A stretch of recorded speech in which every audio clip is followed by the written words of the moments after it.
नमस्कार दोस्तों, स्वागत है आपका हमारे चैनल @डुग्गू कोचिंग सेंटर में।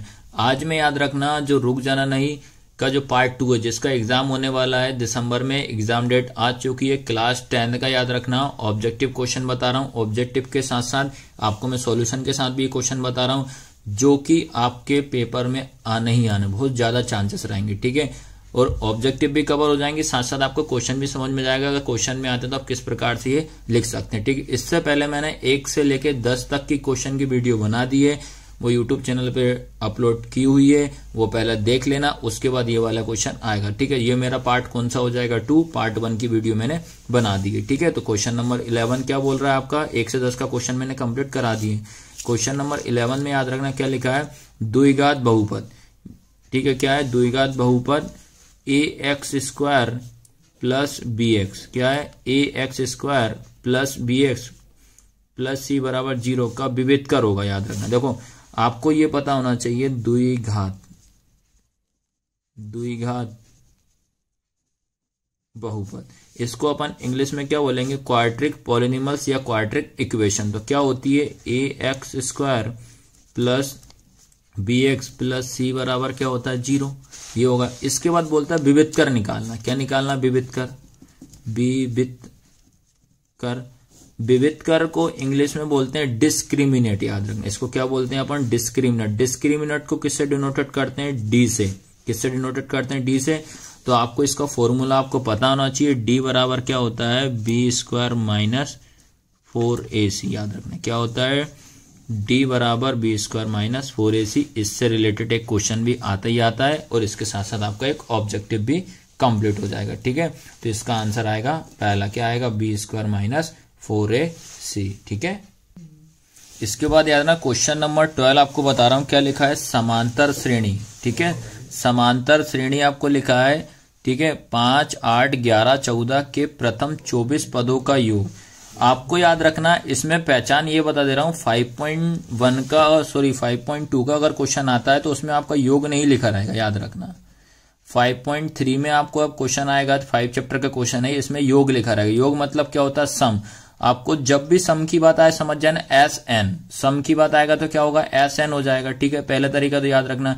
इससे रिलेटेड एक क्वेश्चन भी आएगा, मैं पूरा बेसिक से बता रहा हूं इस क्वेश्चन को। ठीक है, तो देखो सबसे पहला काम आपको ये करना है, जो आपको AP गिवन है पहले वो देखते हैं। याद रखना, ठीक है, AP आपके पास याद रखना जो AP है। ठीक है, AP में क्या क्या लिखा, 5, 8, 11, 14 ये लिखा, 5, 8, 11, 14।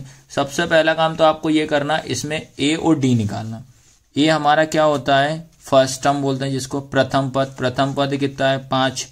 फिर D कैसे निकालते हैं, प्रथम मतलब दूसरे में से पहले को माइनस करेंगे। ठीक, क्या होता है A2 माइनस A1, तो 8 माइनस 3, 8 माइनस क्या हो जाएगा 5, तो आपका D का मान कितना हो जाएगा 3। ये इसलिए ऐसा बता रहा हूं, अगर आपका क्वेश्चन आता है 5 चैप्टर का तो आप पहले A और D निकाल देना, कम से कम छोड़ने से ही तो आपको नंबर तो मिल ही जाएगा। ठीक है, ये चीज आपको ध्यान रखना। उसके बाद सेकंड याद रखना, आपको इसका फॉर्मूला पता होना चाहिए। ठीक है, आपको फॉर्मूला पता होना चाहिए। उसके बाद लिखा 24 पद, आपको पता है हमेशा याद रखना टर्म लिखा रहेगा, टर्म लिखा है या पद, तो ये बेटा n का मान होता है। ठीक है, या इसको कभी कभी TH लिखा रहता है या आपका ब लिखा रहता है। इन सब का मतलब होता है वो n का मान होगा। किसका होगा, n का। तो n बराबर आपका कितना हो जाएगा, 24 हो जाएगा। ठीक है, आपको पूछता है कि SN कितना होगा, ये क्वेश्चन पूछा है। देखो सबसे पहला फॉर्मूला क्या होगा, SN बराबर n/2 इंटू ब्रैकेट में 2a plus n-1 into d bracket बंद। ठीक है, अब इसमें अपन वैल्यू पुट कर देना है SN। ठीक है, तो अपन को पता है कि S और ये कितना हो जाएगा 24, इसी का तो मान निकालना है। तो n का मान कितना हो जाएगा 24/2 इंटू ये 2 इंटू a का मान कितना हो जाएगा 5 प्लस n का मान कितना हो जाएगा 24 माइनस 1 इंटू d का मान कितना हो जाएगा 3 ब्रैकेट बंद। ठीक है, अब सबसे पहले जो कट रहा है काटो, ये 2 बन जा 2, 2 एकम 2, 2 एकम 2, 2 दूनी 4। ठीक है, उसके बाद ये ब्रैकेट सॉल्व करना। सबसे पहला काम हो जाएगा, ये 12 लिखा इंटू 2 पंजे कितना हो जाएगा 10 प्लस 24 में से 1 गया तो कितना बचेगा 23 इंटू 3। ठीक है, उसके बाद क्या लिखोगे 12 इंटू ये आ जाएगा 10 प्लस 23 का इंटू अपन क्या करेंगे 3 में, 3 तिया 9 और 3 दूनी 6, ये हो जाएगा। ठीक है, उसके बाद आपका क्या बचा बेटा, ठीक है, ये एक क्वेश्चन भी कंप्लीट हो जाएगा प्लस ऑब्जेक्टिव भी हो जाएगा। ठीक है, इस हिसाब से मैं ये क्वेश्चन आपको करा रहा हूँ, रुक जाना नहीं पार्ट 2 के लिए। ठीक है, मैथ्स का क्लास 10 कराएगा। ठीक है, इन दोनों को ऐड करोगे तो 79 हो जाएगा। अब इन दोनों का जब आपस में इंटू करोगे तो आपका फाइनल आंसर आएगा 948। आया समझ में कि नहीं आया, ये आपका कंप्लीट आंसर है। तो अब देखते हैं ऑब्जेक्टिव में कौन से नंबर का है, तो ये आपका सेकंड नंबर का है। ठीक है, तो इस तरीके से आपको इस क्वेश्चन को आपको सॉल्व करना है एसएन वाला। ठीक है, इसके बाद याद रखना क्वेश्चन नंबर 13 बता रहा हूं क्या लिखा है, यदि 3a, ये a है बेटा, याद रखना 3a बराबर कितना लिखा 90 मतलब 90 है, तो सेक a का मान आपको ज्ञात करना है। ठीक है, पहला है √3/2, अगला है 1/√3, अगला 1/2, अगला 2/√3। चलो इसको कैसे सॉल्व कर सकते हैं अपन इसको, पहले हमेशा याद रखना गिवन में याद है जो दिया पहला वो लिखो। आपको दिया है 3a बराबर दिया है 90, 3a बराबर कितना दिया 90, और आपसे बोलता है सेक a बराबर क्वेश्चन मार्क, ये आपको निकालना है। तो आपको क्या करना, 3a बराबर कितना हो जाएगा 90, फिर ये आपको पता है इंटू किस में चला जाएगा डिवाइड में, तो 90 बटे कितना हो जाएगा 3, तो इससे काटेंगे 3 एकम 3, 3 3 9, 0 का 0, तो a का मान कितना हो जाएगा 30। सबसे पहले अपन क्या करते हैं a का मान निकालते हैं। ठीक है, अब जो a का मान जो निकला है वो उठा के अपन किस में रख देते हैं, इसमें, ये a मतलब एंगल होगा। ठीक है, तो ये लिखा मैंने सेक a, तो a की जगह पे क्या रख देना है 30, तो ये हो जाएगा सेक a की जगह पे 30 हो जाएगा। ठीक है, अब आपको याद रखना है इस टेबल वाली वीडियो आप जरूर देख लेना, हमारे चैनल पे पड़ी, उसमें किस तरीके से आप टेबल याद कर सकते हो 8 चैप्टर की। ठीक है, अब आपको पता होना चाहिए कि सेक 30 का मान क्या होता है, ये आपको डायरेक्ट पता होना चाहिए। सेक 30 का मान होगा 2/√3, और यही आपका आंसर है। ठीक है, तो इसका आंसर आएगा क्वेश्चन नंबर डी। ठीक है, इसके बाद क्वेश्चन नंबर 14 आपको बता रहा हूं क्या लिखा है, 2 क्रमिक सम संख्याओं का महत्तम समावर्तक होगा, महत्तम समावर्तक होगा। याद रखना पहला ऑप्शन है 1, 0, 2, 12 दिया है। ठीक है, अब इंग्लिश में आपको समझा दे रहा हूं, ये लिखा आपको 2, क्रमिक का मतलब होता है कंसेक्यूटिव, याद रखना मतलब क्रम से एक के बाद एक, लेकिन जो क्रम से बोल रहा है वो कौन से नंबर आना चाहिए, सम। सम मतलब क्या होता है इवन, आपको क्रम से ऐसे नंबर लेना है, कौन से सम वाले नंबर लिखना है। ठीक है, वो लेना है, और उनका एचसीएफ अपन को क्या करना है फाइंड करना है। ठीक है, तो उनका अपन ऐसे, अब देखो पहला उन्होंने बोला है सम नंबर। ठीक है, और सम कितने लेना है अपने को, 2 नंबर लेना, सम लेना है, और सम कितने लेना, 2 लेना।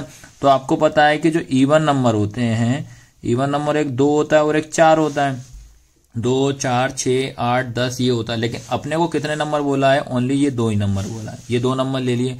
इन दोनों नंबर का अपन को क्या निकालना है, एचसीएफ निकालना है। क्या निकालना है, एचसीएफ। अब आपको ये पता होना चाहिए कि एचसीएफ कैसे निकालते हैं। एचसीएफ हमेशा याद रखना, जब 2 नंबर देते हैं तो उनका आपको अलग अलग सॉल्व करना है।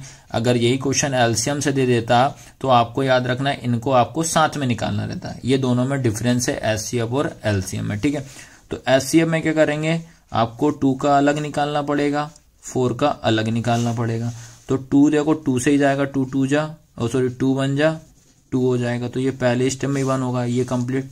उसके बाद 4 आएगा किससे, 2 से, 2 2 जा 4, 2 1 जा 2। ठीक है, अब उसके बाद आपको याद रखना है जो 2 है, तो 2 के तो क्या हो जाएगा, 2 ही हो जाएगा। उसके बाद ये अपने लिखा 4, तो 4 का क्या हुआ 2 × 2। तो हमेशा याद रखना इन दोनों में जो संख्या सेम दिख रही है, तो कौन सी दिख रही है, 2 दिख रही है। तो आपको पता होना चाहिए 2,4 का एचसीएफ कितना हो जाएगा 2, और यही आपका आंसर है। ठीक है, कितना हो जाएगा 2। और इससे रिलेटेड एक क्वेश्चन भी आता है, एक तो आपका 1 नंबर कवर होगा, उसके साथ साथ एचसीएफ एलसीएम वाला एक क्वेश्चन भी आता है, याद है 2 नंबर का। ठीक है, तो ये क्वेश्चन आपका कंप्लीट है। इसके बाद क्वेश्चन नंबर 15 है। क्वेश्चन नंबर 15 क्या है, कॉस थीटा, क्या लिखा आपके पास, cos theta into ten theta बराबर क्वेश्चन मार्क। आपको ये पूछा cos theta into ten theta को आपको सॉल्व करना और क्या आंसर आएगा। पहला साइन लिखा है cos square sine square cos theta. ठीक है, तो आपको ये पता होना चाहिए कि इनके फॉर्मूले क्या क्या होते हैं। ठीक है, तो फॉर्मूले आपको पूरा कंफर्म पता ही होना चाहिए, विदाउट पावर में क्या होते हैं और पावर वाले में क्या होता है। ठीक है, तो देखो पहले एक बार और मैं आपको इधर बेसिक से एक बार समझा दे रहा हूँ कि जब आपको ओनली सिंपल साइन लिखा है, जब सिंपल साइन लिखा है तो इस साइन का संबंध याद रखना कोसेक से होता है। ठीक है, उसके बाद ओनली कॉस लिखा है तो कॉस का किससे होगा, सेक से। उसके बाद टैन लिखा है, टैन का किससे होगा, कोट से। ये आपको पता होना चाहिए। उसके बाद अगर मैं पावर कर दे रहा हूं, मैंने लिख दिया साइन स्क्वायर, तो आपको पता होना चाहिए साइन स्क्वायर का होता है कॉस स्क्वायर से, ये आपको ध्यान रखना है। उसके बाद सी का संबंध होता है सी से, तो सी कौन कौन से हो जाएंगे, एक हमारे पास क्या हो जाएगा कोसेक और एक क्या हो जाएगा कॉट, स्क्वायर लगा दो, ये होगा इनका संबंध इससे। ठीक है, बचा कौन सा आपके पास, टैन, टैन स्क्वायर से किससा हो जाएगा, सेक स्क्वायर। ये आपको याद करके चले जाना, याद रखना, ये ट्रिक भी है और आपको 2 से 3 नंबर आपको कवर भी कराएगा। ठीक है, तो आपको पता होना चाहिए। देखो कॉस का तो मैं क्या कोस ही लिख दे रहा हूं। अब मुझे पता है टैन के 2 फॉर्मूले होते हैं। ठीक है, पहला होता है टैन थीटा बराबर होता है 1 कोट, आपको बताया ना टैन का रिलेशन कोट से होगा तो 1 कोट हो जाएगा, एक तो ये होता है। फिर एक और होता है टैन थीटा बराबर साइन थीटा बटे कॉस थीटा, तो हमें इसका यूज करना पड़ेगा क्योंकि कॉस से कॉस कट जाएगा, जो बचेगा वही अपना आंसर हो जाएगा। ठीक है, तो टैन का क्या लिखोगे आप, sine theta upon cos theta, तो ये कॉस से ये कॉस कैंसिल, तो आपका आंसर कितना आया, साइन थीटा, यही आपका आंसर है। ठीक है, तो कौन सा ऑप्शन आएगा बेटा, पहला वाला। इसके बाद क्वेश्चन नंबर 16 बता रहा हूं, यदि किसी त्रिभुज में कोई एक आपके पास एक त्रिभुज है, 2 भुजाओं के वर्गों का योग तीसरी भुजा के वर्ग के बराबर हो, तो तीसरी भुजा के सम्मुख कोण का मान कितना होगा, ये आपसे पूछा है। ठीक है, ये इंग्लिश में लिखा है, in a triangles the sum of square of 2 side is equal to the square of 3rd side, then a sum of the square of the angle. ठीक है, आपको इसके निकालना। देखो सबसे पहले सिंपल तरीका याद रखना, ये आपको पीएच थ्योरम है। ठीक है, क्या है पीएच थ्योरम, मतलब पाइथागोरस थ्योरम। पाइथागोरस थ्योरम क्या कहती है कि ये बोलती है कि आपकी जो कण हमारे पास एक भुजा है, कण का वर्ग, मतलब कण होता है आपका एच, एच का जो वर्ग होता है याद रखना, एच का वर्ग अन्य 2 भुजाओं के वर्गों के योगफल के बराबर होता है। तो अन्य भुजा कौन सी हो जाएगी अपने पास, एक बेस हो जाएगी और एक अपने पास क्या हो जाएगी, परपेंडिकुलर हो जाएगी, लंब और क्या हो जाएगा, आधार हो जाएगा। ठीक है, तो आपको इसमें आपको क्या लगानी पड़ेगी, पाइथागोरस थ्योरम। तो पाइथागोरस थ्योरम में ये ऐसा ही अपन ने डायग्राम बनाया। ठीक है, आपको पूछ रहा है कि इसमें कितने डिग्री का कोण बनता है, भाई पाइथागोरस थ्योरम में आपको पता है ना स्ट्रेट हमेशा 90 डिग्री का बनता है, तो ये आपका आंसर हो जाएगा। लेकिन आया कैसे वो बता दे रहा हूं आपको। ठीक है, तो आपको पता होना चाहिए, ये नंबरिंग कर दो A B C। इनने बोला कि 2 भुजाओं का वर्गयोग तीसरी भुजा के बराबर है, 2 भुजा कोई सी भी ले लो आप, एक ये ले ली, एक ये ले ली, एक ये ले ली, ये दोनों भुजाएं कैसी है, बराबर है, बची कौन सी, तीसरी भुजा, तीसरी भुजा ये है। ठीक है, तो तीसरी भुजा के सामने वाला कोण आपसे ये पूछ रहा है। ठीक है, तो तीसरी वाली भुजा के सामने वाला कोण कौन सा, ये बना है, तो स्ट्रेट लाइन कितने की होती है, 90 डिग्री की। तो आपको पता है ना ये ऐसे कितने डिग्री का बनता है आपका, 90 डिग्री का। ठीक है, उसके बाद ये कितने का बनता है, ऐसा ये एंगल तो पता होना चाहिए यार, 180 का होगा। ठीक है, उसके बाद अगर किसी ने पूछ लिया आपको पूरा सर्कल बता, तो ये सर्कल का बोल दिया, तो सर्कल का हमेशा याद रखना कितने का होता है, 360 का। तो इसलिए आपका आंसर कितना हो जाएगा, 90 डिग्री। इस तरीके से आपको ऑब्जेक्टिव ये वाला क्वेश्चन कर सकते हो। इसके बाद याद रखना क्वेश्चन नंबर 17 आपको बता रहा हूं, 17 क्या लिखा है, त्रिभुज ABC, ये आपका समरूप होता है, याद रखना, त्रिभुज DEF, इसका मतलब होता है दोनों त्रिभुज आपके बराबर हैं, तथा BC का मान कितना दिया, 3 सेंटीमीटर, EF का मान दिया 4 सेंटीमीटर। यदि त्रिभुज ABC का क्षेत्रफल 54 सेंटीमीटर हो, तो त्रिभुज DEF का क्षेत्रफल आपको ज्ञात करना है। ये आपके इसके ऑप्शन है, इसका आंसर 96 आएगा, पर कैसे आएगा वो मैं आपको बताऊंगा। ठीक है, ऐसे ही आपको इंग्लिश में लिखा है, ये ट्राइंगल ABC, फिर उसका ट्राइंगल DEF एंड BC की वैल्यू 3 सेंटीमीटर, EF की 4 सेंटीमीटर।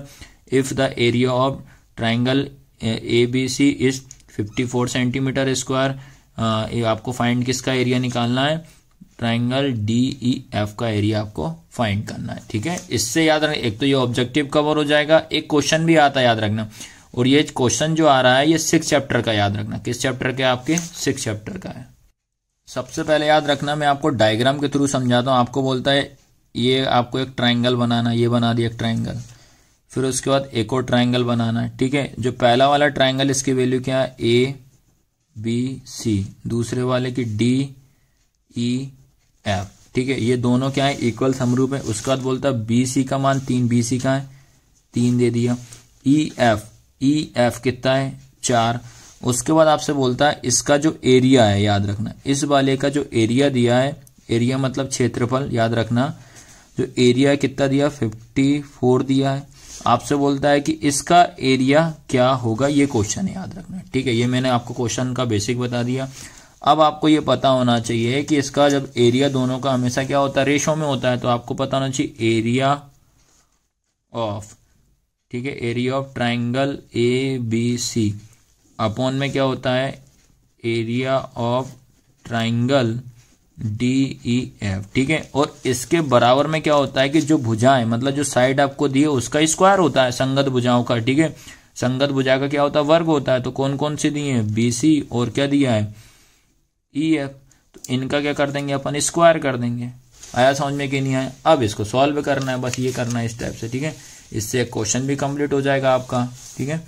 अब एरिया ऑफ ट्राइंगल एबीसी, इसका एरिया कितना दिया 54 अपॉन में एरिया ऑफ, ये तो अपन को निकालना है, कुछ नहीं है तो क्या मानेंगे, एक्स मान लेंगे, इक्वल लगा देंगे।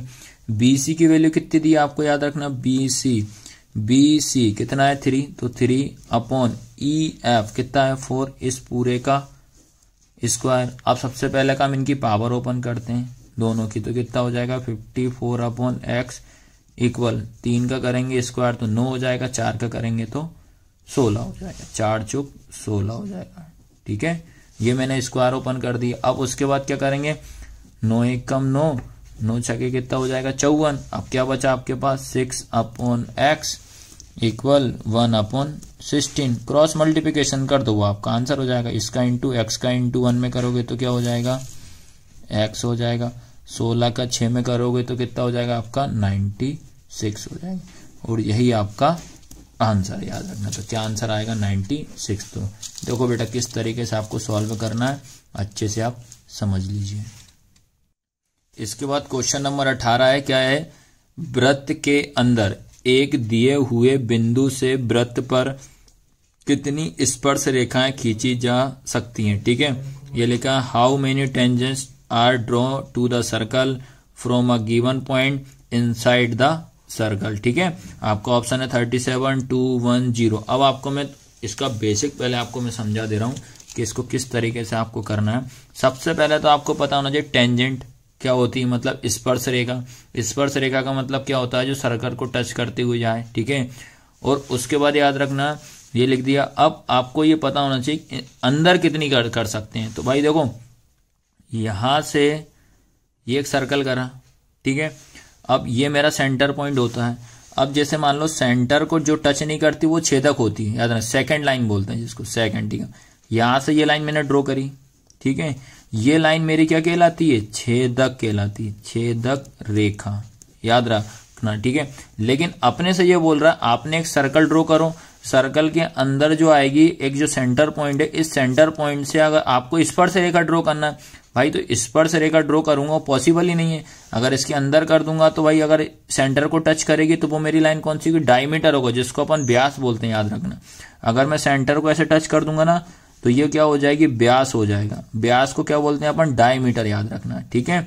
और ये होती है मेरी स्पर्श लाइन, याद रखना क्या होती है, स्पर्श, जो कि स्पर्श कभी भी सेंटर को टच नहीं करेगी, ठीक है, जिसको अपन क्या बोलते हैं, स्पर्श रेखाएं, याद रखना क्या होती है, ये टेंजेंट, याद रखना,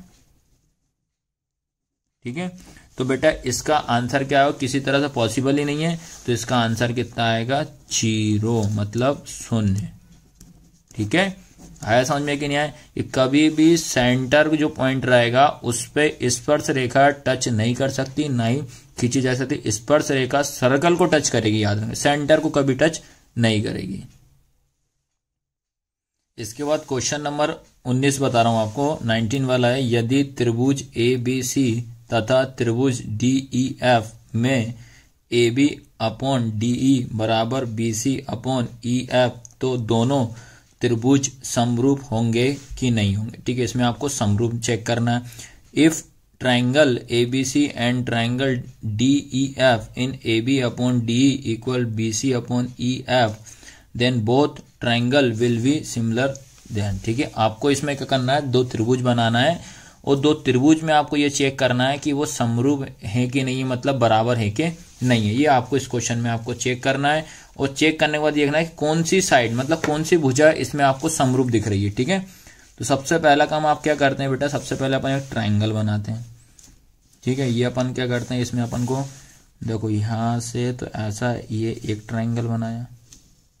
ठीक है, इसको नंबरिंग कर देते हैं अपन, ये BCA सेम इस साइड बना देते हैं, ये बना दिया, ये हो जाएगा EF और ये D हो जाएगा। ठीक है, अब आपको पता होना चाहिए जैसे जहां से भी जो एंगल बनता है, याद रखना जो भी अब ट्राइंगल बनता है उसकी ये दोनों भुजाएं बेटा हमेशा बराबर होती हैं। याद रखना दोनों भुजाएं कैसी होती हैं, बराबर। सेम इस साइड में भी यहां से यहां तक दोनों जो भी कोण बनता है उसकी दोनों भुजाएं जो टच जो करती है वो हमेशा कैसी होती हैं, बराबर होती हैं। याद रखना जब ये दोनों भुजाएं जब बराबर हैं तो इनका जो एंगल है ये भी कैसा होगा, बराबर ही होगा। तो इसका सिंपल आंसर क्या हो जाएगा, एंगल B बराबर क्या हो जाएगा, एंगल E। बस यही आपका आंसर है। तो इसका आंसर क्या हो जाएगा आपका, एंगल B और एंगल E कहाँ लिखा है, आपका हो जाएगा D नंबर का। ठीक है, इसके बाद क्वेश्चन नंबर B है, याद रखना क्या लिखा, समद्विबाहु समकोण त्रिभुज ABC में जहां कोण C समकोण है तो AB स्क्वायर होगा। ये आपको प्रूव करना है कि AB स्क्वायर किसके बराबर आएगा, इन आइसोसेल ट्राइंगल। समद्विबाहु त्रिभुज का मतलब क्या होता है, आइसोसेल ट्राइंगल होता है। ठीक है, इसमें आपको ABC दिया है और द राइट एंगल बोल रहा है, देन AB स्क्वायर। हमेशा याद रखना पहले समकोण त्रिभुज की जब भी बात करेगा तो समझ जाना वो पाइथागोरस थ्योरम ही आएगी। याद रखना क्या पहचान के करना, समकोण मतलब 90 डिग्री का बनता है, राइट एंगल कितने डिग्री का होता है आपका, 90 डिग्री का होता है। ठीक है, तो अब इसको किस तरीके से सॉल्व करना अपन को वो मैं आपको बता रहा हूँ। ठीक है, तो आपको सबसे पहले याद रखना है, आपने अपन क्या करा, ये डायग्राम बनाया पाइथागोरस थ्योरम वाला। ठीक है, ये बनाया, ये हो गया ACB। फिर अपन ने क्या बताया था इसमें, यहां तक तो आपको समझ में आ ही गया। ठीक है, अब आपको याद रखना है, मैं आपको बता रहा हूं कि ये ऐसे तरीके से इस तरीके आपको डायग्राम बनाना है। ठीक है, डायग्राम बनाने के बाद आपको पता है कि यहां से बनेगा 90 डिग्री, तो इसमें क्या होता है, ये वाली भुजा और ये वाली भुजा दोनों भुजाएं कैसी होती हैं, बराबर होती हैं। याद रखना। ठीक है, दोनों भुजाएं कैसी होती हैं, बराबर। तो अपन इसमें क्या लिखेंगे, आपको लिखना है कि जो AC है किसके बराबर है, BC के। ये दिख रहा है। ठीक है, हमेशा जब पाइथागोरस थ्योरम लगाते हैं, जो इसमें जो कर्ण जो रहता है, कर्ण मतलब H वाली जो साइड होती है हमेशा सबसे बड़ी होती है और ये दोनों भुजाएं जो होती है इसके बराबर होती है और इन दोनों का सम जो होता है इसके बराबर आना चाहिए। ठीक है, ये आपको ध्यान रखना है। अब ये पता होगा कि AC किसके बराबर आ रहा है, BC के। अब आपको पता होना चाहिए कि पाइथागोरस थ्योरम क्या होती है, कि कर्ण का स्क्वायर बराबर लंब का स्क्वायर प्लस आधार का स्क्वायर। ठीक है, इंग्लिश में क्या होगा, H का स्क्वायर बराबर P का स्क्वायर प्लस B का स्क्वायर। ठीक है, अब अपन को पता है कि ये अपना क्या होता है, कर्ण। ठीक है, ये क्या होता है, लंब। ये क्या होता है, आधार। ठीक है, या H P और ये क्या हो जाएगा, B। ठीक है, तो H जो है कहां से कहां तक दिखा आपको, देखो H है AB, H क्या हो जाएगा, AB का स्क्वायर बराबर। ठीक है, लंब मतलब ये लिखा कहाँ है, ये AC का स्क्वायर प्लस B का है आपका CB का स्क्वायर। आया समझ में कि नहीं आया। अब क्या करेंगे, ये लिखा मेरा AB का स्क्वायर। अब आपको पता है कि अपन को AC किसके बराबर है, BC के। किसी को भी एक को अपन चेंज कर देंगे।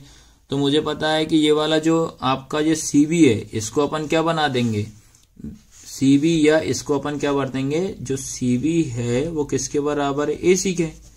तो अपन क्या लिखेंगे, AC का स्क्वायर प्लस AC का स्क्वायर। ठीक है, अब इन दोनों को क्या कर देंगे, प्लस कर देंगे। तो AC square plus AC square तो क्या हो जाएगा, 2AC का स्क्वायर। और यही आपका फाइनल आंसर है। तो इसका ऑप्शन कौन सा आएगा, आपका कौन सा आएगा, पहला वाला 2ac²। तो इस तरीके से आपको याद रखना है, जो कि मैं आपको आज बता रहा हूँ। जो सेकंड पार्ट है इसमें 11 से लेकर 20 तक के सारे क्वेश्चन बता दिए, ठीक है। इससे पहले एक क्वेश्चन से लेकर फर्स्ट से लेकर 10 तक का दूसरा क्वेश्चन बना दिया था मैंने पार्ट 1, ये आपका पार्ट 2 हो जाएगा, ठीक है। इसमें पूरे सिलेक्टेड क्वेश्चन बताए मैंने, ठीक है।